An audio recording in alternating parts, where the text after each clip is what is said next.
Guys, good morning. Nandito si Manay Prissy. Nagprito ng daing.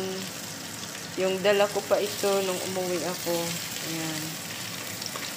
Prito tayo daing dahil baon namin. Ayan. Baon namin sa dagat. Nakapagprito ako kasi wala sila amo. Ayan. Ibinabad ko ng almost 1 hour mga langga kasi napakatigas ng pagkakagawa ng daing ng lakay ko. Si lakay ang gumawa nito kasi mga huli niya ito.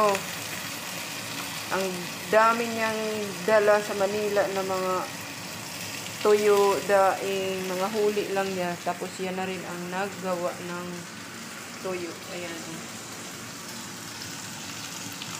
Sobrang tigas, masobrahan sa bilad. So, ayan po mga palangga, itong baon namin sa dagat. Thank you for watching.